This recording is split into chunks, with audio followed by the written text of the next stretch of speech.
The world's most famous vet, James Herriot, adored North Yorkshire. The landscape, the people, and the animals. Herriot's legacy lives on. And at his old practice in Thirsk... Hello, Skeldale Veterinary Centre. ...standards are maintained by his former trainee, Peter Wright. Someone once said it shouldn't happen to a vet. She's more for having a fight, isn't she? But most of what happens is wonderful. What more could we want? And I absolutely adore working and living in this magical part of the world. In nearby Boroughbridge, Julian Norton also follows in Herriot's footsteps. The things that are most important to me are the animals that I treat, Yorkshire, and of course, my family. Come on, Em, faster! So helping other families by treating their animals here in beautiful North Yorkshire, it makes it not just a job, but it's my dream job. A miracle dog. 1, 2, 3, go. Assisted by their dedicated staff. Congratulations, first calf delivered. They help animals of all shapes, sizes, types, Blimey, it's like a brick. and temperaments. You all right? Yeah, I think so. It's definitely not glamorous, Lovely. but it's varied.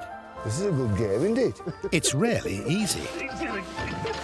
But they continue the Herriot tradition, Some spectators, look. treating all creatures, great Practically perfect. and small. Hi, puppy.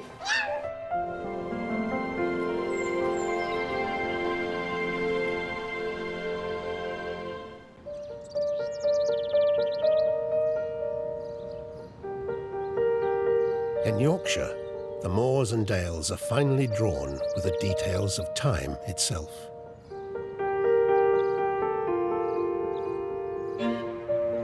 Centuries old, each passing year weathers them anew.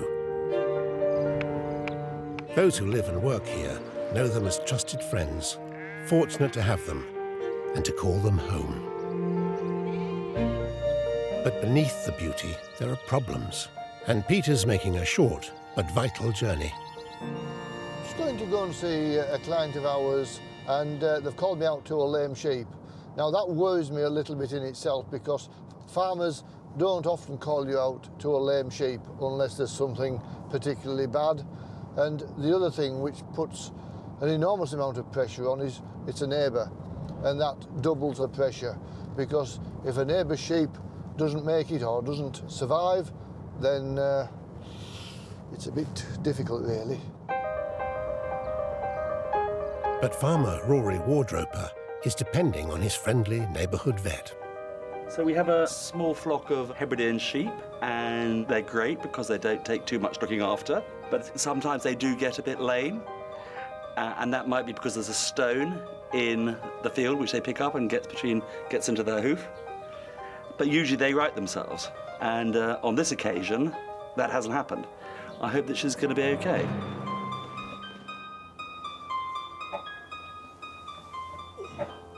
Do you want me to give you a hand? Please, if you wouldn't mind, just have a look and see.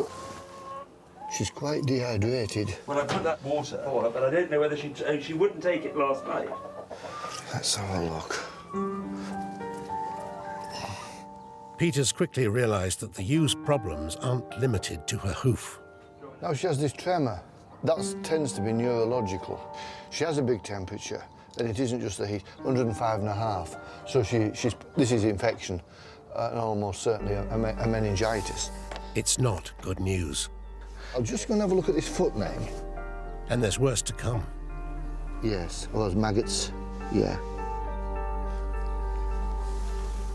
Unfortunately, at this time of year, sheep are prone to fly strike, which means flies will go for any infected tissue, abnormal tissue, any wounds, and flies have laid eggs in the infected foot tissue. As a result of that, you also get the maggots hatching out pretty quickly. Fly strike can be fatal. The maggots will eat into initially unhealthy flesh, and then they'll keep going. And so they'll eat into healthy flesh as well, and that's the problem. So they can do an enormous amount of damage. Gosh, look at them all. It's highly likely that we've got secondary infection that's gone to her brain So that's what we've got to deal with now. We've got all these maggots in the foot. We need to get on top of that, and we need to address the hydration problem, and we also need to look at antibiotic therapy as well. She's a hardy breed of sheep, and that's in our favour, but at the same time, she's very, very poorly, and it's going to be touch and go as to whether she pulls through. If I was a gambler, I wouldn't put any money on her pulling through. So I've got to do what I can to try and hopefully make sure that she does.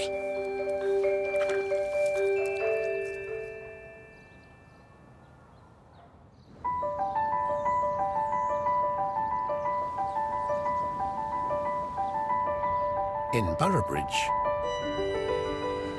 Hello, Paddy. How are you today? Ready for the big day? Julian's hoping he can restore one of Cocker Spaniel Paddy's most basic bodily functions.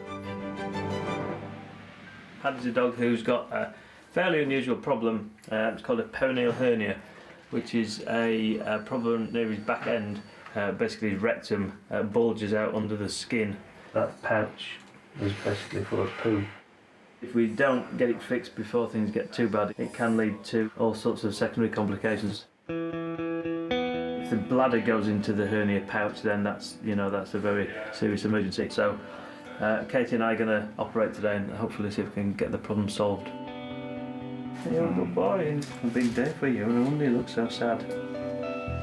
Right, time for sleep. Right. Was it Wriggler? Okay, good boy. In theatre, Nurse Julie's overseeing the anaesthetic, So you don't look. but Vet Katie has drawn the short straw. So someone gets the job, Katie, of scooping all the poo out of his rectum.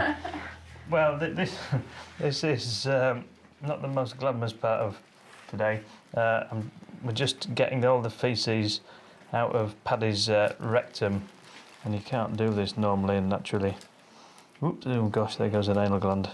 Don't be a vet. I think that's all right. Yeah. Can we wrap that up and take the smell away? Ooh. Whoa, look, that's the problem there, look. Oh gosh. It's quite complicated surgery because the muscles have got really weak. I mean, it's fraught with problems. There's nerves, there's important vessels as well. The sciatic nerve is the main one we need to be aware of. That takes sensation from the leg, and if we entrap that nerve, then we've actually caused more problems than we've fixed. So we need to look out for all those things.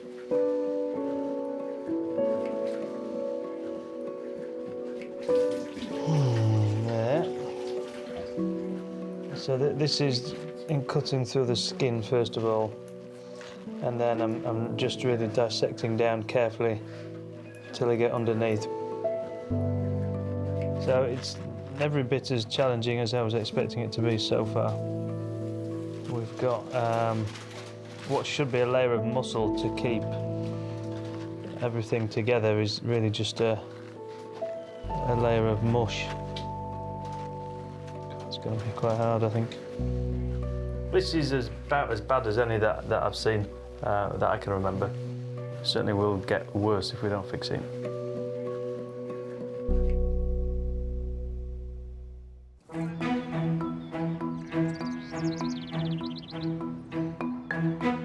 Near Thirsk, Peter's hoping he can save the life of a seriously ill sheep. What we've got here with this girl is a complex problem. With the foot rot and then progression to fly strike.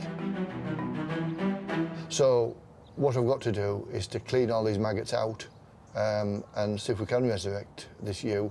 And I don't use that word lightly. This ewe is very ill. She's dehydrated and very, very poorly. And so it's going to be touch and go. Just getting the majority of the detritus out. Just gradually getting them down in numbers. Right, now we'll get some spit on there. We're spraying on something that's going to kill the maggots, and that's very, very important. because if not, these maggots will continue eating into the flesh. And the problem is if they get into the joint, then it's hopeless. You cleaned it off very well. That's looking healthier. I would like some water. And then I'm going to try and pop a tube down into her stomach and get some fluids directly into her. Because dehydration in itself is an illness. Indeed it is. Lovely. Okay. Yeah, this just gets the water and electrolytes directly into her stomach, that's all. She is quite weak, but it's certainly worth a try. Right, missus, let's see what that does for you. The maggots we're pretty much on top of, so what I'm going to do now with this foot, I'm going to put a dressing on. You want me to catch and take it off? Please. When? About 3 days, I would say. Flies are very keen at the moment, aren't they? They're terrible. As you say, it is that time of year. Yeah. Great. Right. If she wants to sit up now, and I tell you what, that fluid has made a difference already.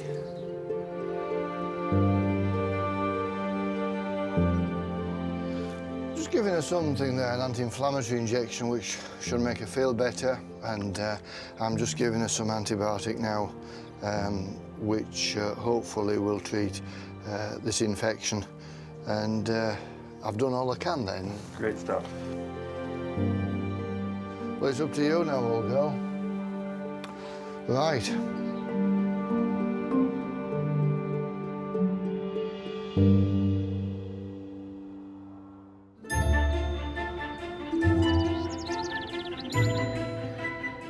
In Boroughbridge, So stick your finger in there. There's no bodies of muscle or No muscles anywhere, is there? Julian and Katie are performing delicate surgery on Cocker Spaniel Paddy. Hernia is basically a hole in the body that shouldn't be there. And Paddy's got a hole right next to his backside that shouldn't be there. And I'm trying to repair that to allow him to go to the toilet properly. So the muscle layer that we're going to use isn't a normal muscle layer. It's because of the weakness, it's gone very, very thin, which is what makes this part much more difficult than you would imagine. I'm going to try and get some sutures in place to bring the edges of the muscle together, which is the classic repair technique.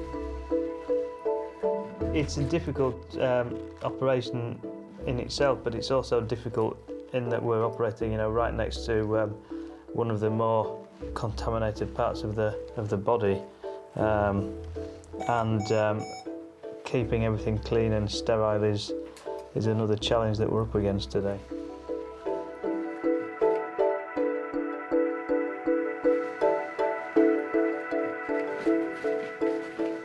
Well, we're slowly but surely tying these sutures together, and with each one we're making, I think, more satisfying progress. We won't know for sure till we finish the final suture, but it's looking and feeling a lot tighter than it was before. So Paddy's slack anus should soon be solved, with any luck. It is tight. That's tight, and he'll be whistling out of his bum now. Do you think we should remove the drapes and then have a feel? What do you think? I can't believe it. The operation's gone a lot better than I expected, actually. It was difficult, and it looked a terrible mess when we first started, but it's really, really good now. Just hope he's not too sore in the immediate post-op phase, but once he's got over that, then he should be back to normal, I think. I think it looks really good. Well done, Paddy. You've got the most famous bum in Yorkshire.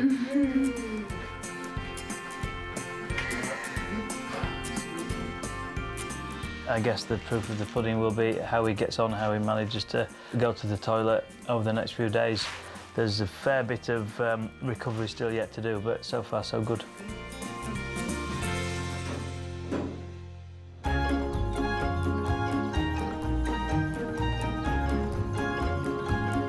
Whilst vet work isn't especially glamorous, for a Yorkshire vet, The stunning countryside helps to make up for it. Right, Em, come on. Whee! And on a free weekend, There we are. Julian, Anne, and their 17-year-old son Jack are making the most of it. Today's a Sunday. We've got some time off. I'm not at work, Anne's not at work, and Jack's not at school. So we've come for a mountain bike ride. At least Jack and me are on our bikes. Anne and Emmy aren't so good on bikes, so they're on legs. We're missing one. He's still asleep because he's been swimming hard over the last week or so. Arch is in bed as he's recovering from a hard session yesterday. So yeah, this is what we like to do when we've got some spare time. We used to all cycle together, but now everyone's too fast for me to keep up. I can't keep up with fit teenagers, I'm afraid. And fit 40-year-olds, of course. Yeah. Well, I'm not a teenager, but I can keep up with the kids. Age shouldn't be a barrier to athletic performance. Time for Julian to prove his prowess. Right, let's go. And he takes the lead immediately. And exercise his competitive spirit.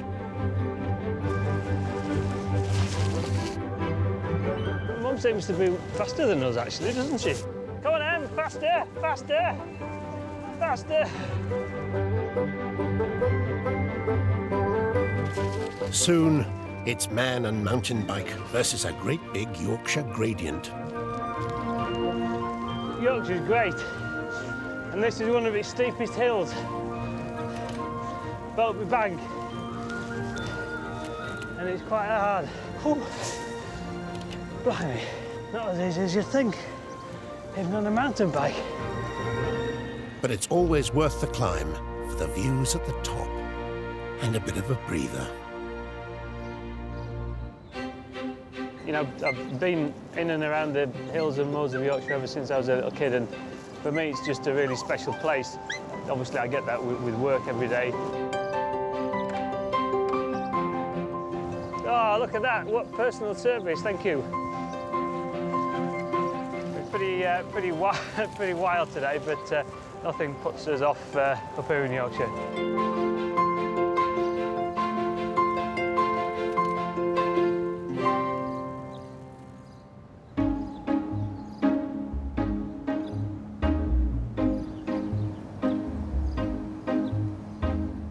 Vets have to make the most of their downtime because the hours can be long. As the sun goes down across North Yorkshire, Peter's heading to a regular farm client, and experience suggests he should expect the unexpected. Just on my way to Phil Shaw's, he's got 4 young bulls to castrate, and we said we'd get them done today. It's got a little bit later in the day. The last time we went, it was maybe just a little bit chaotic. Ah, you bugger. Have you brought your dart gun, Peter?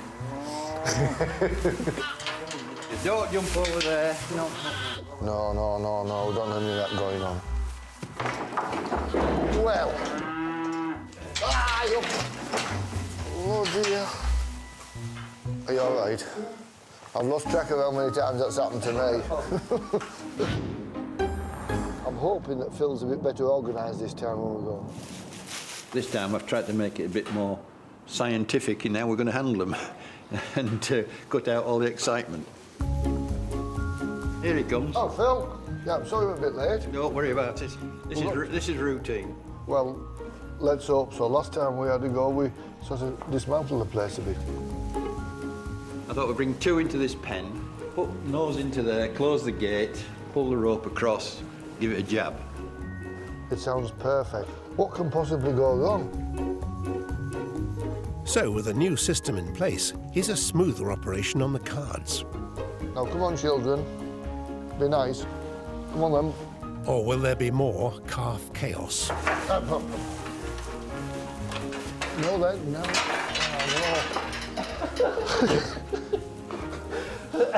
Oh, no. Have you got plan D yet, Phil? Because with the plan D, do you think, straight away?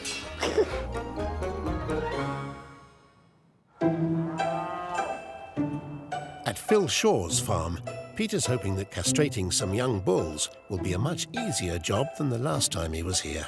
I think we just need a bit of modification, Phil. Right. Now let's try again. Right. That's it. And although the calves are finally under control... Well held, Phil. Yep.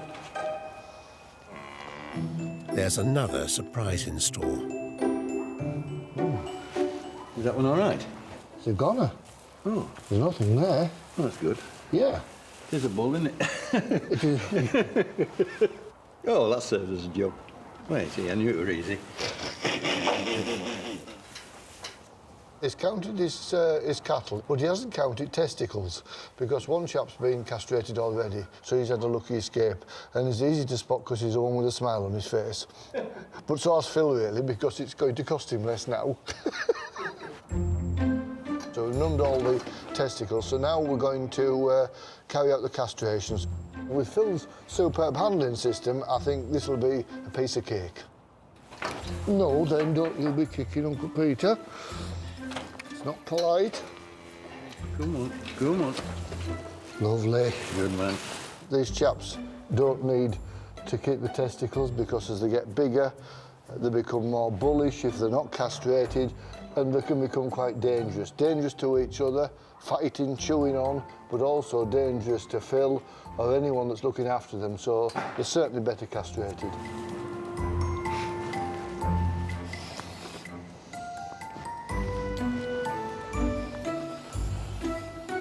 There'll be no more trouble. Phil, I'll tell you what, if that had just happened to me, I wouldn't want me tea, would you? No, I wouldn't. Well, Phil, I think we can call it a night now, can't we? Well done, Peter. Another good day. Good to see Thank you for your help. Thank you very much, and we'll see you soon. Oh, not.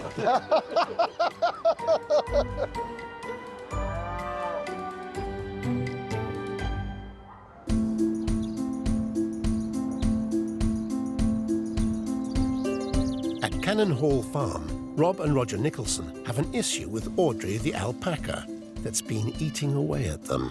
She's just got too many teeth for her mouth, hasn't she? I think they've grown a little bit longer than we'd like them to, and they've put quite a growth spurt on just lately.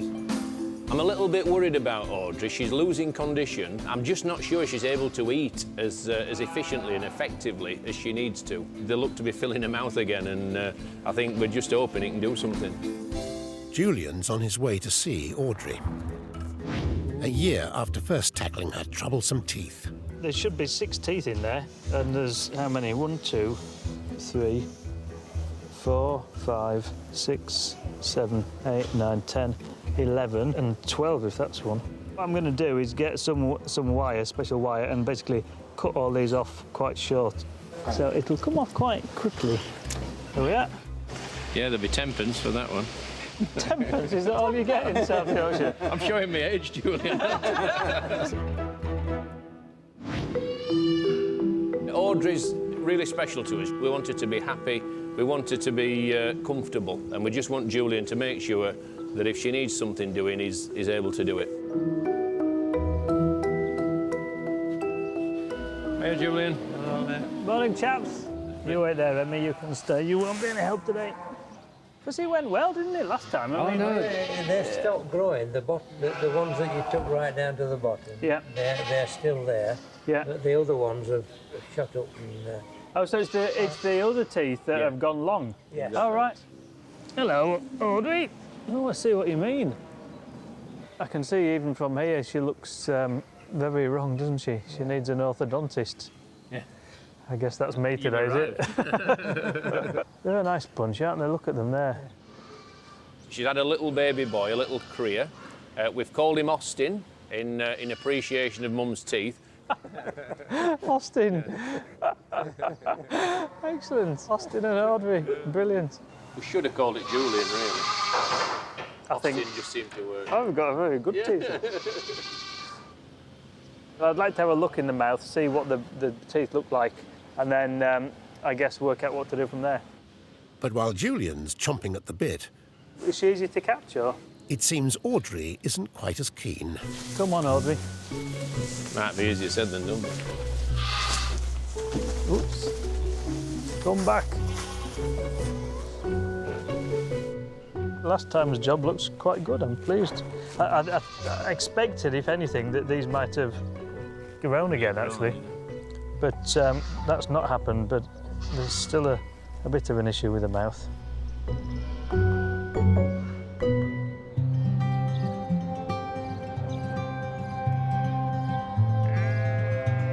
A few days ago, That's her there. Peter treated a ewe's badly infected foot, infested with maggots, and Farmer Rory has been keeping a close eye on her.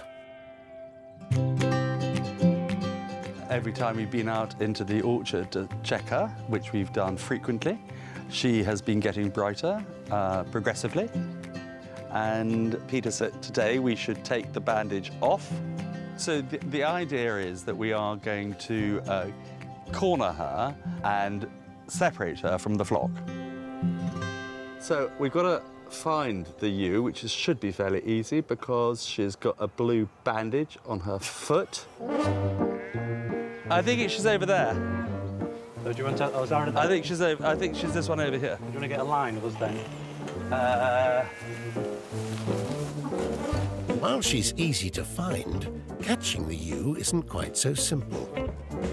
Come on, girls. She has got a lot of flies on her, you know. At least Rory can see she's much lighter on her sore foot.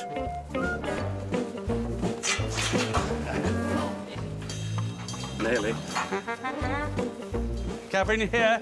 Catherine. We should have a dog, that's what we really want.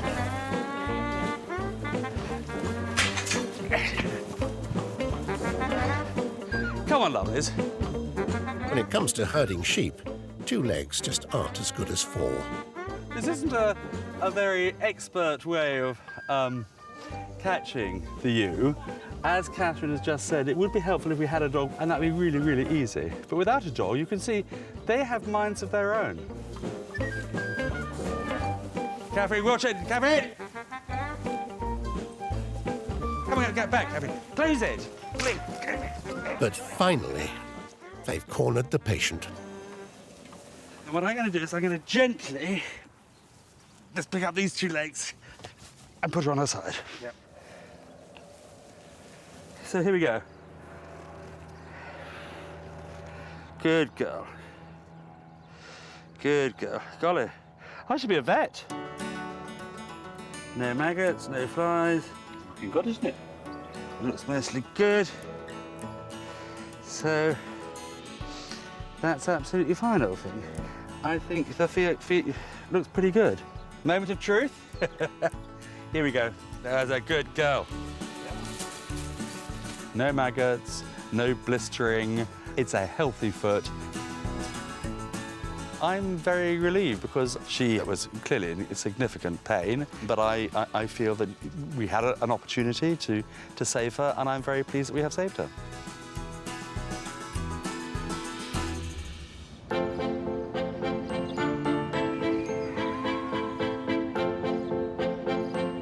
Near Thirsk, nature lover Colin and his wife Marie have found themselves hosting an unusual, unexpected guest at their caravan. I've always been into wildlife and waifs and strafes. People seem to bring them because anything injured. They know I'll go out of my way to do everything and anything I can. And I just don't like seeing anything suffer. So when an abandoned baby peacock was found locally, the couple took him in.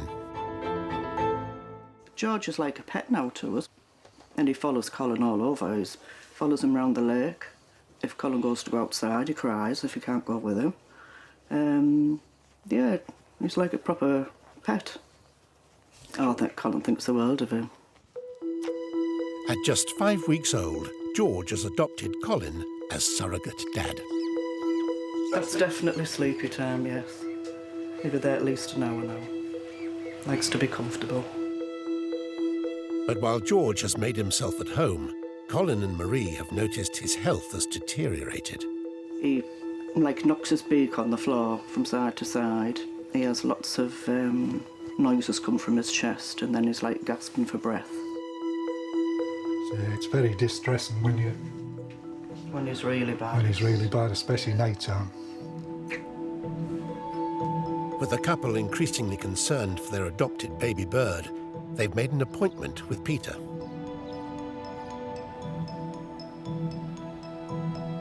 Right. How long's he been poorly, would you say? Week and a half. Yeah, yeah. Has he had any nasal discharge, any gunge down his... No, yeah. Just the breathing and the shaking of his head. Yeah. And the croaking. Yeah, yeah. OK.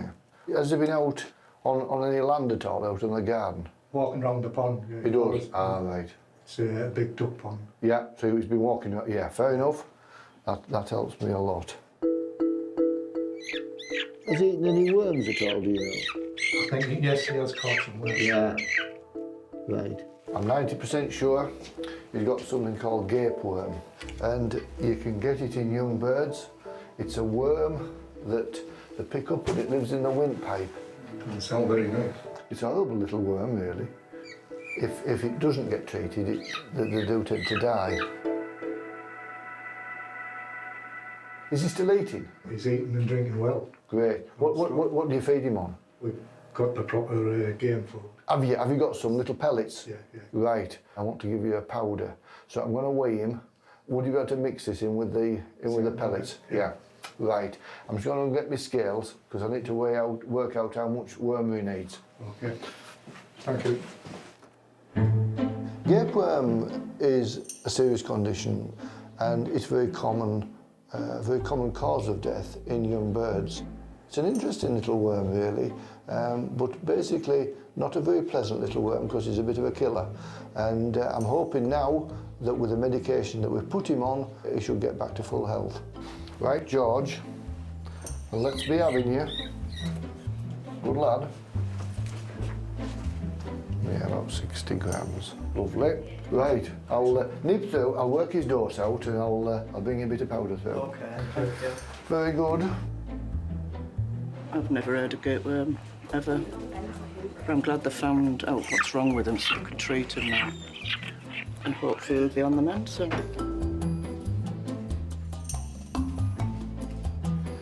Get your mixing hands on. 100 grams of food. 100 grams. Tip that in with it so it's thoroughly mixed in and then just use that as the feed over the next week or so. And that should sort him. Good. Thank you. Will you let me know he's getting on? Yes, we will. Give me a ring, let me know how he's doing. Yeah. Thank you, Pete. Yeah, you're welcome. Thank you very much. Let's be a good lad, George. Eat your grub.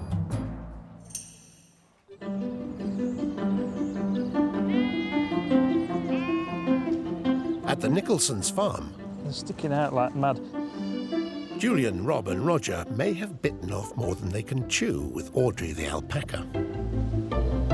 These fellas, these are the normal adult teeth, which are not quite right either now. They're too long. Well, they should be down to about there, really. And they should meet up with the dental pad on the top jaw. So alpacas only have front teeth on the lower jaw, and they're just too long. It will impact when she's trying to eat grass. It'll make that almost impossible, probably. But it's not advisable to clip them, because if you clip them, it can damage the attachment of the tooth in the jaw socket. So the weapon of choice, if that's the right word, is this cheese wire, and it cuts through gently without any trauma to the tooth, and more importantly, without any trauma to Audrey. Hopefully this will be less stressful than the dentist drill. I think I'll try and do one at a time if I can shove that through there. And she won't feel this, of course, because there's no nerves. Not like when we go to the dentist. Oh, look at that. This looks quite relaxed, doesn't it? Ooh, pop. Going very well, actually. We've got two done in a very simple way. We've got a gentle way with alpaca's teeth. Well, Audrey's looking pretty good. She's still slightly goofy there, but it's been very simple, very relaxed, really, for Audrey, and I think relaxed for everybody apart from Roger. Poor old Dad. She's met a match, Dad. Yeah. How is it you always get these jobs? I have no idea. Have you got a file or anything from your new work shed? Probably won't get a file. 2 files? This is fine. So this is just the final finishing touches. just to take the edges off. I mean, with horses, you've got very specialist kit for this because you have to get right into the back of the mouth and things, but when we're right at the front like this, anything from the workshop will do. This is old school veterinary Old care. school veterinary care, exactly. Oh, look at that. Lovely and smooth. James Elliott stuff.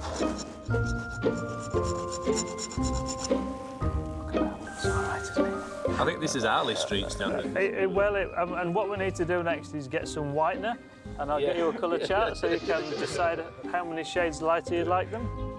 Are you happy, Audrey? I think so. I'm very happy. Yeah. Now she's looking beyond our wildest dreams, really, isn't she? She looks wonderful. There you go, Flower. Okay. It wasn't, if I'm honest, the most complicated veterinary job in the world, but it was an important one, and I think one that will make Audrey feel a lot more comfortable going forward, and she should be able to eat with much more ease. And yeah, it was good. It looks a lot better, and hopefully she'll feel a lot better too.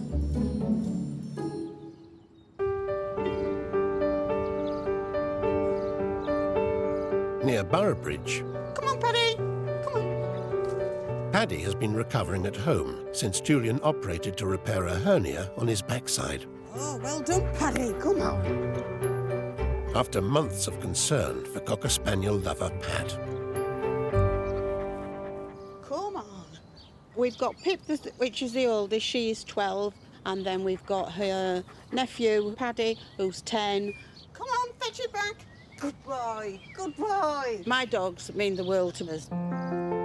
Occasionally he would scream out because it would be that hard and that big that he could hardly pass it. It was very worrying because you don't want to see a dog distressed, but it was awful to see him strain him for 25, 30 times just to go once. When I dropped Paddy off at the vet's, I just was in turmoil. I had to drive away from Boroughbridge and pack in a lay-by and pull myself together and then just wait for Julian ringing us. But post-op, Paddy seems to have found a new lease of life. Paddy is absolutely fine now. He's put on weight, his hair's gone curly. He's not struggling that much to go, so it's a lot better. Paddy gets up to everything. He's the mischievous one. It's just back to being like a puppy rather than an old man. Good boy, good boy. I think Julian is absolutely wonderful. He's just made our family complete again. Good boy, good boy.